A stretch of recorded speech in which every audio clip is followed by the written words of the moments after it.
we welcome in actress, author, fashion designer, and baseball fan Alyssa Milano. She'll be making an appearance at the Touch Boutique tomorrow at Citi Field at 5:45. Alyssa, thanks for being here. Thank you for having me. Of course. Now tell us a little bit about your line and what you'll be doing at Citi Field tomorrow. It's called Touch, and it's been in the market about 5 years now. I originally pitched the idea to Major League Baseball, and you know, I think what they responded to was the fact that I'm such a huge baseball fan, because it was, you know, they were lovely guys, but they were guys, and I was talking to them about doing a fashion line with sports logos, so I'm not quite sure they completely grasped that. But I think that they thought that, you know, I did have passion for the game and would give female fans sort of a, you know, a passionate voice in the sport. So they had the exclusive for a year, and then we took it out to all the leagues in the second year. So we're licensed for all the leagues now, and I have this boutique at Citi Field, and it's our first standalone boutique, and we opened it last year, and I cried. That's how excited I was about it. Actually, my whole family cried, which was quite a vision, just all these New York Italian people crying in the field. Yes, tomorrow I have an appearance from 5:45 to 6:45, and it's a gift with a purchase, with a Touch purchase. How have you found the people coming into your shop at Citi Field? Do you learn anything about the clothing they like and take that back, you know, when you're doing your line? And also, do you look at this and say, hey, we can take this to other stadiums, and is that a possibility? We'd like to branch out to other stadiums, without a doubt, especially the newer stadiums that they're just building, because what we've found is with the older stadiums, they don't have the floor space for, you know, a whole female line. Usually women sort of get one wall in the stadium shop. But yeah, my learning lessons about the clothing line are when I go to sporting events, and it could be any league. If I'm in, you know, an arena and watching a hockey game, every league has its own sort of niche, and you know how the fans dress.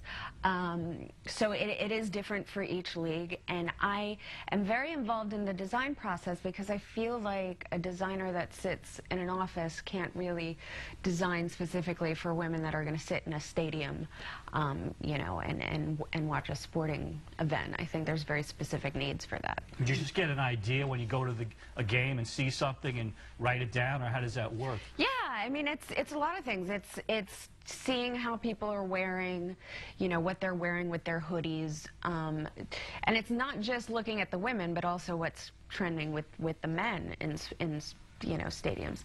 But also I get a lot of inspiration from fashion and what's out right now, because a big part of the line is staying consistent with trend, because that's what's important, I think, as far as what women would wear outside of the stadium. You know, you'd always see guys walking down the street in a Yankees t-shirt or a Mets t-shirt and think, that guy doesn't have to be going to a baseball game, but he's still flying the colors. But you'd never see you'd never see a chick walking down the street in a jersey. And I think that's because what was available for female fans wasn't fashion forward, A, and two, it doesn't feel good on. The stuff didn't feel good on. It felt boxy and, you know, or was pink. You talk a lot about, you know, being a New Yorker, rooting for the Dodgers out in L.A. Where does the passion, the love for baseball come from?